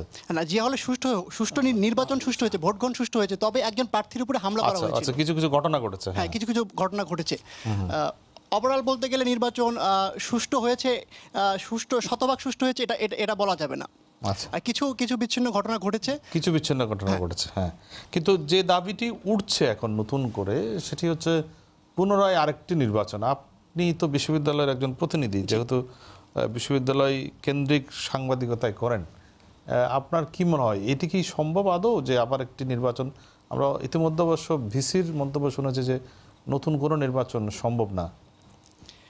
আমি আজকে আপনার কিছু সাধারণ শিক্ষার্থীদের সাথে কথা বলেছি, তারপর ছাত্র নেতাদের সাথে কথা বলেছি। তো আমার মনে হয় না যে আর একটা নির্বাচন এখন সম্ভব। আমার মনে হয় না প্রশাসনও এখন আরেকটা নির্বাচন দিতে প্রস্তুত, আর ছাত্ররাও চায় না যে আরেকটি নির্বাচন হোক। ছাত্ররাও চায় না আরেকটি নির্বাচন মানে হোক। সাধারণ শিক্ষার্থী যারা, আমি কয়েকজনের সাথে কথা বলেছি, তারা বলেছে যে না, আরেকটি নির্বাচন দরকার নেই, যেটা হয়েছে, যে নির্বাচনটা হয়েছে এটা থাকুক, এই ফলাফলটা। ধন্যবাদ তানভীর। আমি আবার আসবো আপনার কাছে। আমরা দুজন শিক্ষার্থী আছেন ঢাকা বিশ্ববিদ্যালয়ের, যারা শিক্ষার্থী, তারা কি আরেকটি নির্বাচন চায় কিনা একটু শুনে আসি। প্রথমে এফ রহমান ডিবেটিং ক্লাবের জিএস মাজহারুল ইসলাম। ধন্যবাদ। আমি আসলে ব্যক্তিগতভাবে চাই না যে আরো একটি নির্বাচন অনুষ্ঠিত হোক। কেন চান না? সবাই তো আমি চাচ্ছি না এই কারণে, দেখুন আপনি একটি বিষয় যদি আপনারা লক্ষ্য করে দেখুন, প্রথম দিকে হচ্ছে যে এই ছাত্র ইউনিয়ন সহ অন্যান্য যে দলগুলো ছিল তারা বলছে যে নির্বাচন সুষ্ঠু হচ্ছে না, তাই তারা নির্বাচন বর্জন করেছে। আবার আমরা দেখতে পাচ্ছি তখন কিন্তু ছাত্রলীগের পক্ষ থেকে তারা বলছে যে নির্বাচন সুষ্ঠু হয়েছে, তারা নির্বাচন বর্জন করেনি। আবার যখন নির্বাচনের ফলাফল দেওয়া হয়েছে তার আগ পর্যন্ত কিন্তু অন্য সংগঠনগুলো বলেছে তারা নির্বাচন বর্জন করেছে, কিন্তু যখন দেখলো যে ভিপি পদে নূর পাশ করেছে সেক্ষেত্রে তারা কিন্তু আবার নির্বাচনের পক্ষে না বলে তারা বলছে যে 2টি পদ ঠিক আছে, বাকি পদগুলোতে নির্বাচন হোক। এই ধরনের দাবিগুলো আমার কাছে মনে হয়েছে যে একটি আসলে যুক্তিসঙ্গত নয়। কারণ একজন ব্যক্তি সে বলছে যে 2টি পদ ঠিক আছে, বাকি পদগুলোতে ভোট হোক, তাহলে আমার কথা হচ্ছে যে আপনি যদি 2টি পদকে স্বীকার করে নেন তাহলে যে ব্যক্তিটি এই 2টি পদে ভোট দিয়েছে সে বাকিগুলোতেও ভোট দিয়েছে, তাহলে আপনি এই ব্যক্তির দুইটি অংশকে স্বীকার করে নিচ্ছেন, বাকি অংশটাকে আপনি অস্বীকার করছেন। মানে একই ব্যালটের দুটো অংশকে আপনি স্বীকার করছেন, বাকি অংশকে অস্বীকার করছেন। তো আমার কাছে মনে হচ্ছে এই দাবিটি আসলে যুক্তিসঙ্গত নয়। আরেকটি বিষয় হচ্ছে এই ভোটের কারণে কিন্তু আমাদের যে এখন শিক্ষার যে একাডেমিক কার্যক্রম সেটি কিন্তু অনেকাংশেই ব্যাহত হচ্ছে। তো আমি সেক্ষেত্রে বলবো যদি নতুন করে আরেকটি নির্বাচন হয় সেক্ষেত্রে আবার যে তারা দাবি করবে না, আরেকটি প্রার্থী যদি হেরে যায় হয়তো তারা বলবে যে নির্বাচন সুষ্ঠু হয়নি, আবার তারা নির্বাচন দাবি করবে। আবার যদি আরেকটি প্রার্থী হেরে যায় তারা বলবে যে না, নির্বাচন সুষ্ঠু হয়নি, আরও একটি নির্বাচন দিন। তাহলে এভাবে নির্বাচন চলতেই থাকবে। কারণ কোনো প্রার্থীর পক্ষে, আসলে ঢাকা বিশ্ববিদ্যালয় এমন একটি পরিবেশ যেখানে কোনো প্রার্থীর পক্ষে নিশ্চিত করে বলা সম্ভব না, বা কোনো দলের পক্ষে নিশ্চিত করে বলা সম্ভব না যে তারা মানে সকল প্রার্থী তারা বিজয় লাভ করবে, এটা নিশ্চয়তা দেওয়ার আসলে সম্ভব না। সেক্ষেত্রে আমি বলবো যে আসলে সকল প্রার্থী তো কোনো নির্বাচনে জয়লাভ করে না। সকল প্রার্থী বলতে সকল দলের প্যানেলের, অর্থাৎ একটি প্যানেলে সকল প্রার্থী জয়লাভ করবে এটা আসলে নিশ্চিত করে বলা যায় না। তো সেক্ষেত্রে আমরা দেখতে পাচ্ছি যে ছাত্রলীগের 25টি পদের মধ্যে তারা কেন্দ্রে 23টি পেয়েছে। সেক্ষেত্রে তারা ভিপি না পাওয়ার কারণে তারা সকালবেলা বলেছিল তারা নির্বাচন বর্জন করতে চাচ্ছে বা নির্বাচনে নতুন করে হোক ভিপি পদে। আবার অপরদিকে যারা কোটা সংস্কারের কথা বলে যে দলটি ছিল তারা বলছে 2টি পদ ঠিক আছে, বাকি পদগুলোতে নির্বাচন হোক। তার মানে তাদের বক্তব্যের মাঝেই কিন্তু একটি বৈপরীত্য আমরা দেখতে পাচ্ছি। সেক্ষেত্রে আমরা বলতে পারি যে আবার যে অন্য দল বলবে না যে নির্বাচন সুষ্ঠু হয়নি, আবার একটি নির্বাচন হোক, সেটার কোনো নিশ্চয়তা দেওয়া যাচ্ছে না। সেক্ষেত্রে আমি বলবো যে অলরেডি বলেছে সেটা তারা তো অনেক, আর আরেক দল তো বলছে যে নতুন করে নির্বাচন চাচ্ছে তারা। সেক্ষেত্রে আমি বলবো যে নতুন করে নির্বাচনের প্রয়োজন নেই। কারণ এই বিষয়টি স্পষ্ট যে এখানে যদি মানে সুষ্ঠু নির্বাচন না হতো তাহলে আমরা দেখতে পাচ্ছি যে মেয়েদের হলে 4টি হলের মধ্যে ভিপি জিএস যেগুলো হচ্ছে স্বতন্ত্র থেকে পাশ করেছে, তারপরে ছেলেদের হলের মধ্যে এফএইচ হলের ভিপি স্বতন্ত্র, 21 হলের ভিপি স্বতন্ত্র পাশ করেছে, জহু হলের জিএস স্বতন্ত্র পাশ করেছে। তো তাহলে যদি সুষ্ঠু ভোট যদি না হতো তাহলে এটা তো আসলে একদম পরিষ্কার বিষয় যে এখানে যদি সুষ্ঠু ভোট না হলে এই স্বতন্ত্র প্রার্থীদের পক্ষে আসলে জয়লাভ করা সম্ভব হতো না। মাজার, আপনার বক্তব্যের মেজাজটা আমরা বুঝতে পারলাম। আরেকজন শিক্ষার্থী ঢাকা বিশ্ববিদ্যালয় এফএস হলের সাকিবুর রাহাত। সাকিবুর, আপনি তো শুনছিলেন আপনার সহপাঠীর মন্তব্য, কি মনে হয় আরেকটি নির্বাচন বা নির্বাচন নিয়ে যে সংকট সেটি কি আরও ঘনীভূত হবে, নাকি কালকের পর অনেকেই মনে করেন যে আস্তে আস্তে জিনিসটা একটু মিয়ে যাবে? আচ্ছা, আরেকটি নির্বাচন বিষয়টি কিন্তু অনেক কঠিন হয়ে যায়, কারণ নির্বাচনের জন্য যেই বাজেটটি বরাদ্দ করা হয় অথবা যে নির্বাচন নিয়ে যেই পরিকল্পনা অথবা যেই খরচের বিষয়গুলো থাকে সবগুলো বিষয় মিলিয়ে কিন্তু নতুন একটি নির্বাচনের তফসিল ঘোষণা করা অনেক কঠিন একটি বিষয়। তো আমি এ বিষয়ে মনে করি যে যেই হলগুলোতে যেই অথবা যেই স্পেসিফিক ঘটনাগুলোর প্রেক্ষিতে বলা হয়েছে যে নির্বাচনটা প্রশ্নবিদ্ধ, সেই ঘটনাগুলোর জবাব যাতে প্রশাসনের পক্ষ থেকে সুস্পষ্ট জবাব আসে। ডাকসু যেহেতু ছাত্রদের চাওয়া পাওয়ার একটা জায়গা, সেই চাওয়া পাওয়ার জায়গা থেকে প্রশাসনের উচিত হচ্ছে ছাত্ররা যেই প্রশ্নগুলো তুলেছে, যেই কারণগুলোর কারণে এই পুরো ডাকসু নির্বাচনকে প্রশ্নবিদ্ধ করতে যাচ্ছে, সেই কারণগুলোকে স্পেসিফাই করে তদন্ত করে এবং হচ্ছে সেই কারণগুলোর উচিত জবাব দেওয়া প্রশাসনের এটা কর্তব্যের মধ্যে পড়ে। আর হচ্ছে যে রেজাল্ট দেওয়ার পর থেকে আমরা দেখলাম যে ক্যাম্পাস অনেকটা উত্তপ্ত হয়ে উঠেছিল। এখন আজকে বিকালের দিকে সেই পট পরিবর্তনের ঘটনাটি আমরা দেখতে পাই। ছাত্রলীগ মনোনীত প্যানেল থেকে ভিপি পদপ্রার্থী যিনি ছিলেন রেজওয়ানুল হক শোভন ভাই, তিনি এসে হচ্ছে নুরু ভাইদের সাথে কোলাকুলি করলেন এবং অন্যান্যদের অভিনন্দন জানালেন। এবং তার কারণে আমরা দেখলাম যে যারা তার পক্ষে ভিসি স্যারের বাসভবন ঘেরাও করেছিলেন তাদের মধ্যে একটা শান্তি বিরাজ করে এবং সবাই শান্ত হয়। ক্যাম্পাসটা এখন শান্তিময় পরিবেশ বিরাজ করছে। কিন্তু দেখা যাচ্ছে যে যেই প্রশ্নগুলোর উত্তর পাওয়া হয়নি, যে কুয়েত মৈত্রী হল এবং যে রোকেয়া হলের বিভিন্ন ঘটনার প্রেক্ষিতে যে প্রশ্নগুলো উঠেছে, সেই প্রশ্নগুলোর জবাব দেওয়া প্রশাসনের কর্তব্য। এক্ষেত্রে আরেকটি বিষয় হচ্ছে ডাকসুর সর্বশেষ সংশোধিত গঠনতন্ত্রের 8 ধারায় বলা আছে যে নির্বাচন সংক্রান্ত যে কোনো অভিযোগ ফলাফল প্রকাশের সুস্পষ্ট 3 দিনের ভেতর সভাপতির নিকট উপস্থাপন করা যায় এবং সভাপতির সিদ্ধান্ত চূড়ান্ত বলে গণ্য করা হবে। এক্ষেত্রে আমি মনে করি যে এই অভিযোগগুলো সাধারণ শিক্ষার্থীদের অপশন আছে যেখানে কোনো কমপ্লেন করার একটা ব্যবস্থা আছে এবং সেটি সভাপতির সিদ্ধান্ত চূড়ান্ত। জি, সভাপতির সিদ্ধান্ত চূড়ান্ত এবং এখানে অন্য কোনো আদালতের রায় গ্রহণযোগ্য হবে না। এবং এক্ষেত্রে হচ্ছে যে বলা হচ্ছে যে 7 দিনের তদন্ত কমিটি অথবা দীর্ঘমেয়াদী একটি তদন্ত কমিটি। আমি জানি না এই যে এইটি গঠনতন্ত্রের সাথে সাংঘর্ষিক হচ্ছে কিনা, কারণ 3 দিনের পার হয়ে যাওয়ার পরে যদি কোনো অভিযোগ যদি থেকে যায়, বাকি থেকে যায়, সেই অভিযোগগুলোর জবাব আদৌ দেওয়া সম্ভব হবে কিনা, সেই লিগ্যালিটি থাকবে কিনা, সেই জায়গাটি প্রশ্ন থেকে যায়। আমার একটা জিনিস খুব জানতে ইচ্ছে করছে যে আপনারা দুজন বিশ্ববিদ্যালয়ে থাকেন এবং ছাত্র, আপনারা এই নির্বাচনের আগে আমরা বেশ কদিন ধরে রিপোর্ট দেখছিলাম যে কি অমানবিক পরিবেশে ছাত্ররা হলে থাকে, খাবারের মান এত খারাপ, প্রাচ্যের অক্সফোর্ড নামে আমরা এটাকে গর্ব করি ঢাকা বিশ্ববিদ্যালয়ের। এই যে ডাকসু নির্বাচনের পর এগুলোর কোনো সুরাহা হবে, এই বিশ্বাসটা কি আপনাদের ভিতর তৈরি হয় যে আদৌ এগুলো সমাধান হবে? এটি খুব ভালো একটি গুরুত্বপূর্ণ বিষয় যে ডাকসুর মাধ্যমে আমরা কি চাই, সাধারণ শিক্ষার্থীরা কি চায়। যারা ডাকসুর মাধ্যমে প্রতিনিধি হয়ে আসবে তারা হচ্ছে ছাত্রদের প্রতিনিধি এবং সাধারণ শিক্ষার্থীদের হয়ে কথা বলবে। তারা হচ্ছে ছাত্রদের যে চাওয়া পাওয়াগুলো আছে, যে খাবারের মান বলেন অথবা যে আবাসন সংকট, গণরুম, এই যে একটা মানবিক খারাপ অবস্থার মধ্য দিয়ে দিন অতিবাহিত হয়, সেই অবস্থাটা থেকে উত্তরণ হবে সেই আশাটা ছিল আর কি, যে ডাকসুর যারা প্রার্থী হয়েছেন তাদের কাছে। এবং তাদের ইশতেহারেও সেই বিষয়গুলো ছিল, যে দলেরই হোক না কেন, যে বিভিন্ন ইশতেহারের মধ্যে এই যে আবাসন সংকট, খাবারের মান নিয়ে যে বিভিন্ন ইশতেহার তাদের মধ্যে ছিল। একই সাথে এই যে এগুলোর বাস্তবায়নটা হচ্ছে আসলে বড় কথা। সবচেয়ে বড় কথা হচ্ছে এই যে প্রশ্নগুলো উঠেছে নির্বাচন নিয়ে, সেই প্রশ্নগুলোর উত্তর প্রশাসনের কাছ থেকে দেওয়া এবং হচ্ছে নির্বাচনটি সবার কাছে গ্রহণযোগ্য করে তোলা। এই যে ছোটখাটো কয়েকটি বিচ্ছিন্ন ঘটনা, এগুলোর প্রশ্নের উত্তর দেওয়ার মাধ্যমে উত্তর পাওয়া দরকার। এর মাধ্যমে হচ্ছে নির্বাচনটিকে একটি বৈধতা দেওয়া সার্বিকভাবে এবং হচ্ছে তার মাধ্যমে যারা আসবেন তারা হচ্ছে ছাত্রদের কথা বলবেন এবং স্বাভাবিকভাবে ডাকসুর যেই কার্যাবলী আছে সেই কার্যাবলী অনুযায়ী আমাদের চাওয়া পাওয়াগুলো বাস্তবায়ন করবেন, আমাদের প্রতিনিধি হয়ে কাজ করবেন। ধন্যবাদ সাকিবুর। আমি একটু চট্টগ্রামে যেতে চাই আবার। এর আগে যোগাযোগের ত্রুটির কারণে আমরা স্পষ্ট করে জনাব ইব্রাহিম হোসেন চৌধুরীর বক্তব্য শুনতে পাইনি। জনাব ইব্রাহিম হোসেন চৌধুরী, আপনি শুনছিলেন এবং যে জায়গাটিতে আমাদের অনেকের বক্তব্য ছিল, যে আমাদের এই প্যানেলেরও বক্তব্য ছিল যে এই নির্বাচনটি একটা বাংলাদেশের জন্য মাইলস্টোন হতে পারত, কিন্তু কিছু কিছু ত্রুটির কারণে সেটি হয়নি। আপনারও তাই মনে হয় কিনা ইব্রাহিম হোসেন চৌধুরী? আমি আসলে ওই জায়গাটায় সম্পূর্ণ একমত হতে পারবো না,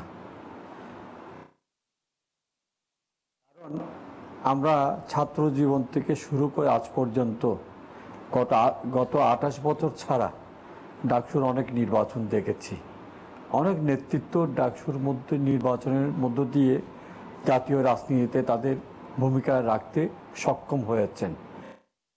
সেটাকে কেউ কেউ অবশ্যই তাদের দৃষ্টিকোণ থেকে তারা তাদের কথাটা বলবে, কিন্তু সামগ্রিক অর্থে বিবেচনা করতে গেলে এটাকে আপনারা মাইলস্টোন হিসাবে ধরার একটা অবশ্য অবকাশ আছে বলে আমি বিশ্বাস করি ব্যক্তিগতভাবে, মাইল ফলক হিসাবে। আচ্ছা, ধন্যবাদ। আমি যদি সময় থাকে যদি আপনার কাছে আবার আসবো, আমি আবার এই প্যানেলে আসতে চাই জনাব আমিনুল ইসলাম আমিন, যে মন্তব্য শুনছিলেন।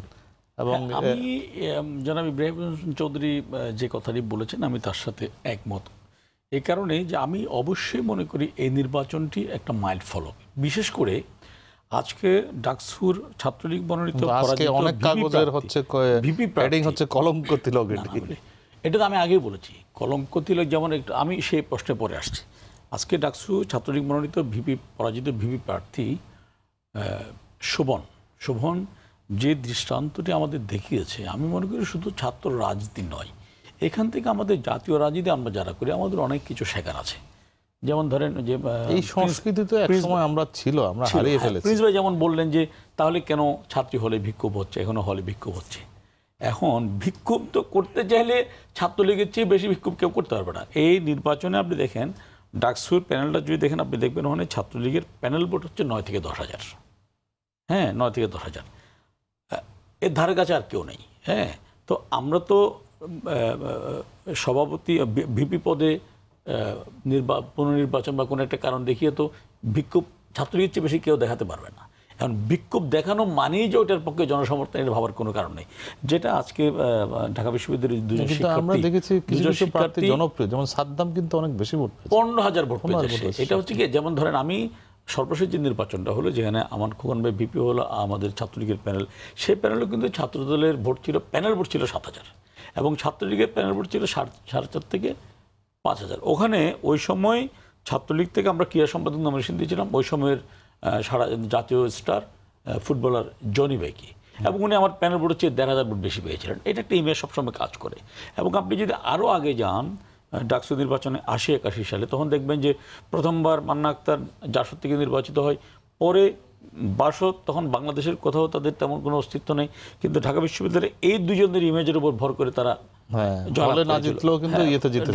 জয়লাভ করেছিল।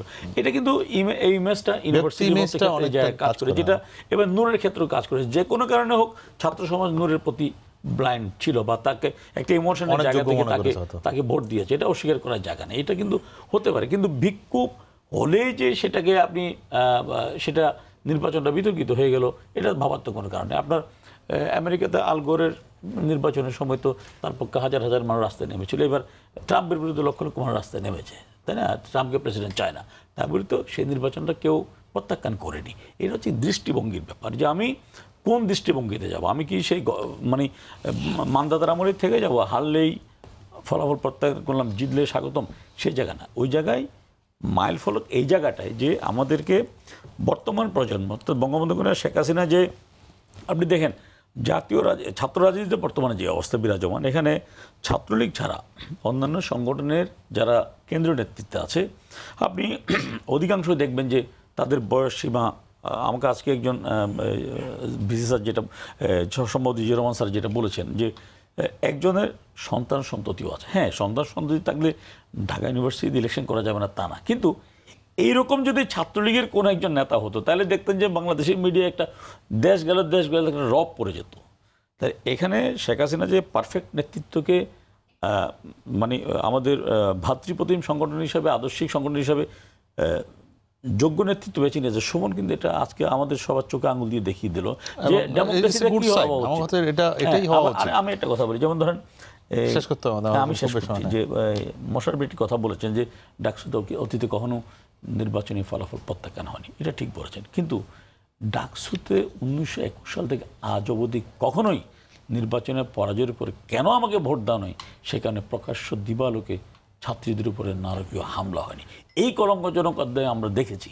হ্যাঁ, এই কলঙ্কজনক অধ্যায় আমরা দেখেছি, ঠিক যেরকম 94 সালে যখন আপনার মেয়র হানিফ জয়লাভ করেছিল, ঢাকার লালবাগে কিন্তু বিজয় মিছিলে 7 জনকে ব্রাশ ফায়ার করে হত্যা করা হয়েছিল। এই রাজনীতি যারা লালন করে এসছেন তারা যদি এখন বলেন যে ডাকসু নির্বাচন সুষ্ঠু হয়নি, গ্রহণযোগ্য হয়নি, বিতর্কিত হয়েছে, এটাকে আমি এখানে আশাহত হওয়ার কিছু।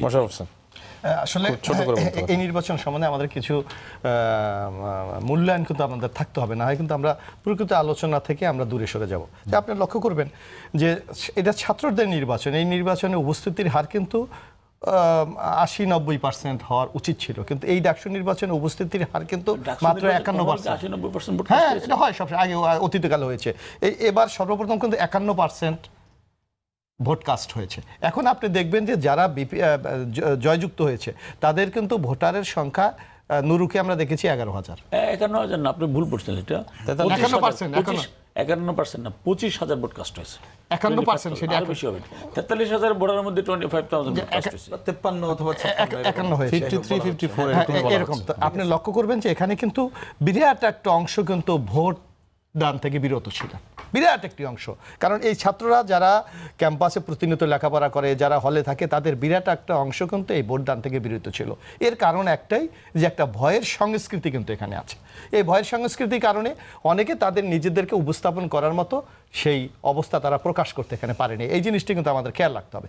আর একটু ব্যাপার আমি এখানে আমার নিজের অভিজ্ঞতার থেকে বলতে চাই, যে এক ছাত্রবন্ধু আমাদের এখানে বলেছে যে আপনিও যেটা বলেছেন যে হলের খাওয়ার মান বৃদ্ধি করা বা সুযোগ সুবিধা বৃদ্ধি করা, এখানে আপনি আপনি যে জিনিসটা আমার অভিজ্ঞতা আমরা দেখেছি, এটা কিন্তু আসলে ব্যক্তিগতভাবে এটা কিন্তু আমরা জন্মের পর থেকে শুনে আসতেছি যে হলের ডালে চেহারা দেখা যায় না, না, পানি না ডাল বুঝতে কষ্ট হয়। এই জায়গাটা সংস্কার করা উচিত। এইটা একটু আমি অভিজ্ঞতা বলি আমার।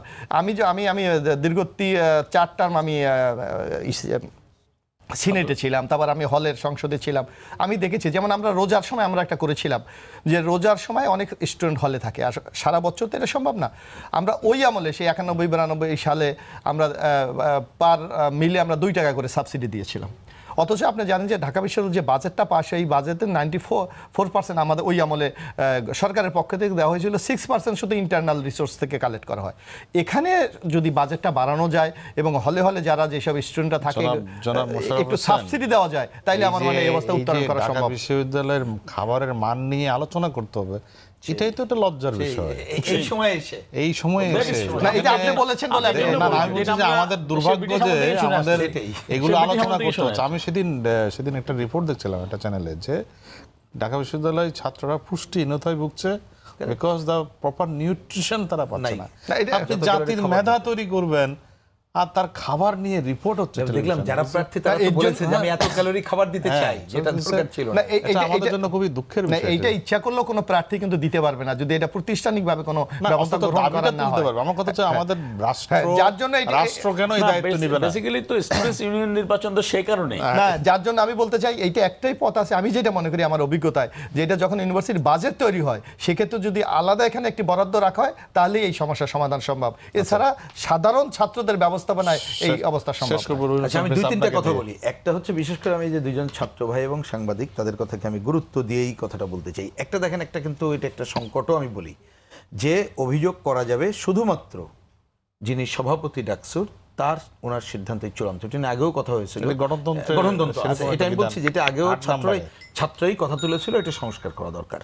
আমি সে জায়গায় যাচ্ছি না, কিন্তু দেখেন যে দ্রুততার সাথে করা দরকার। বিশেষ করে আমি এটা ঠিকই একটু কনফিউজ হলাম, 7 দিন কেন, 3 দিনই তো ছিল। এবং আমি তো তাই জানি, এবং এইটা যদি করে তাহলে এটা কালক্ষেপণ করবে, এটা একটা সংকট তৈরি করবে। আমি মনে করি আরো দ্রুততার সাথে এই ব্যবস্থাটা করা দরকার। আরেকটা গুরুত্বপূর্ণ বিষয় খালি বলি, যে এই ছাত্রদের মধ্যে সাকিবুল কথা এবং সাকিবুর রাহাত এবং মাজহারুল দুইজনে বললেন, একটা বিষয় হচ্ছে যে আমাকে যদি বলেন ভোট একটা দরকার হচ্ছে, আমরা প্রথম দিন থেকে বলে আসছি যে একাডেমিক ক্যালেন্ডারের মধ্যে নিয়ে আসা দরকার। একাডেমিক ক্যালেন্ডারে মোটামুটি বোধহয় এসে গেছে, আগামী কখন হবে আমার পয়েন্ট ক্লিয়ার। সেই জায়গাটা আমার কথা হচ্ছে যে এটা ডাকসু থেকে শুরু করে, এটা শুরু হলে ডাকসুকে কেন আমরা বলছি, তাহলে ওই ট্রেনটা সেট করলে অন্য জায়গায় চলে যায়, এইরকম একটা জায়গায় যাওয়া দরকার। আর উনি যেটা বললেন যে সংকটগুলো আছে, এই যে বললাম কালকে অন্যরা যাবে শুনছি, আমাদের ভিসি স্যারের প্রতি আহ্বান, তিনি ধৈর্য ধরে এই জায়গাগুলো তাদের কি বক্তব্য তারাই ঠিক করুক। কারণ আমি কিন্তু প্রথম ও শেষ কথা বলেছি যে সিদ্ধান্ত নিতে হবে ঢাকা বিশ্ববিদ্যালয়ের অধিকাংশ ছাত্ররা কি মনে করছে, কি কথা বলছে, তার উপরে ভিত্তি করে। আপনি কি মনে করেন যে বললো যে সাধারণ ছাত্ররা বলছে তারা নির্বাচন চায় না, আমি ডু ইউ বিলিভ এরকম? সেটা তো না, আমাকে যদি বলেন সেটা অ্যাকচুয়ালি আমি জানি না, যে কালকে দেখলে বুঝবো তাদের মুডের উপরে, কারণ মানুষ হয়ে গেছে এখন হতাশাটা তো একটা বড় ব্যাপার। ধরেন যে আশাবাদ নিয়ে গিয়েছিল, কথাটা যেমন আপনি কোশ্চেন করেছেন, কথাটা কি, যদি এই যে কি বলে কুয়েত মৈত্রী হলের এইটা হওয়ার পরে তো একটা জেনারেল ধারণা হইতেই পারে, অতীতে বলতে অন্য জায়গায় বোধহয় এগুলো ঘটছে।